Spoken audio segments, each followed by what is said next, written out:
जन मन गण अधिनायक, ये राष्ट्रगान तो हमने बचपन में गाया ही है।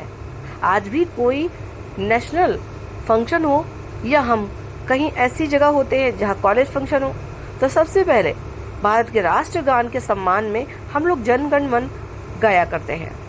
लेकिन क्या आपको पता है कि जन गण मन के रचयिता एक महान शख्सियत जिनका जन्मदिन आज के दिन यानी कि 7 मई को सेलिब्रेट किया जाता है। तो आइए, अगर आप भी पसंद करते हैं कुछ हिस्टोरिकल पर्सन के बारे में रोचक जानना, तो इस वीडियो में बने रहे अंत तक। चैनल को सब्सक्राइब जरूर कर ले, जिससे हर डे उनके स्पेशल वीडियो सीरीज आप तक रोजाना पहुंचते रहे।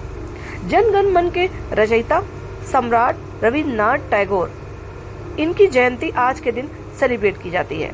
वो एक महान कवि, लेखक, दार्शनिक और समाज सुधारक थे, जिन्होंने भारत की सांस्कृतिक और साहित्यिक विरासत को आकार देने में महत्वपूर्ण भूमिका निभाई थी।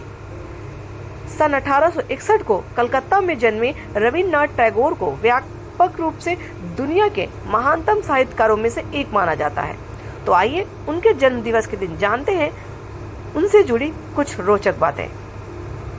रविन्द्रनाथ टैगोर जी, जिनका जन्म दिवस 7 मई को पूरे भारत में बड़े हर्षोल्लास से मनाया जाता है।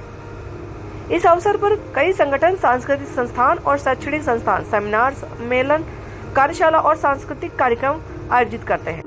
जानते हैं रविन्द्रनाथ टैगोर जी का बचपन कैसा गुजरा। 7 मई 1861 को कोलकाता में देवेंद्रनाथ टैगोर और शारदा देवी के घर जिस बालक का जन्म हुआ, उसका नाम था रविन्द्रनाथ टैगोर। बचपन में उन्हें प्यार से सब लोग रवि कह के बुलाते थे।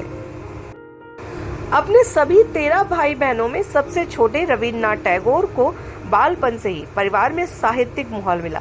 इसी वजह से उन्होंने साहित्य में बहुत लगाव दिखाया। वो भारत ही नहीं बल्कि एशिया के पहले ऐसे व्यक्ति थे जिन्हें साहित्य के लिए 1913 में अपनी रचना गीतांजलि के लिए नोबेल पुरस्कार से सम्मानित किया गया। नोबेल पुरस्कार आज भी विश्व का सबसे बड़ा पुरस्कार माना जाता है। आज भी रविन्द्रनाथ संगीत, बांग्ला सांस्कृतिक का अभिन्न अंग माने जाते हैं। शिक्षा का मुख्य उद्देश्य स्पष्टीकरण देना नहीं, बल्कि मन के दरवाजे को खटखटाना है। ये विचार है रविन्द्रनाथ टैगोर जी के। हम ये प्रार्थना ना करें कि हमारे ऊपर समस्या ना आए, बल्कि हम ये प्रार्थना करें कि हम उसका सामना निडरता से करें। तो ऐसे महान विचार रखने वाले रविन्द्रनाथ टैगोर जी का जीवन अपने आप में साहित्य को ही समर्पित था।